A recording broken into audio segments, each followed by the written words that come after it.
Ich hab's geschafft, ich bin fertig mit der Schule. Bürojob? Nein danke, für das bin ich zu cool. Gitarren sind mein Leben, ganz egal was ich verdien. Ich werd Gitarrenverkäufer in der Klangfarbe in Wien. Da kommt mein erster Kunde, der schaut aus wie ein Vampir. Das Gewand ist schwarz, die Wadeln weiß, was will denn der von mir? Guten Tag daher, was kann ich für Sie tun? Ich möchte Ganzen kaufen, hier und jetzt und nun.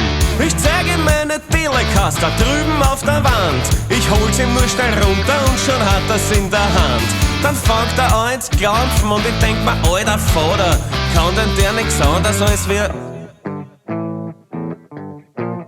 Dann druckt er mir's in die Hand und sagt, was wollen's mir denn da andrehen? Noch einmal so ein Klampfen und ich sag auf Wiedersehen.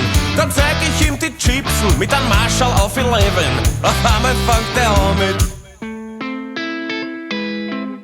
Entschuldigen daher, hören's auf sich ins Bemühen. Gängen's lieber heim und lernen's einmal spülen. Und kommen's dann erst wieder zurück in dieses Haus. Erst packen sie ihre Klampfen, weil ich halt das nicht mehr aus. Ich bin Gitarrenverkäufer in der Klangfarbe in Wien. Das ist kein Feuer, Bristol. Meinen Job bin ich zwar los, aber das ist mir egal.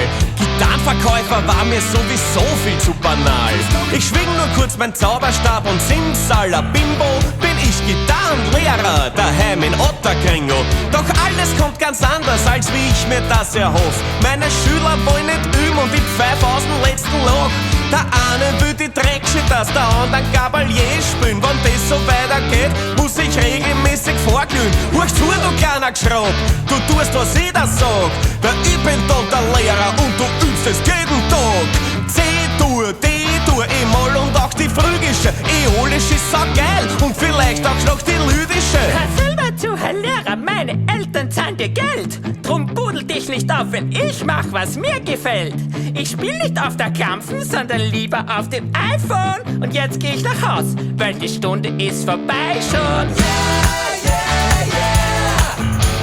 Ich war Gitarrenverkäufer in der Klangfarbe in Wien. Jetzt spiel ich mir ein Solo zu Hause in Otterkring.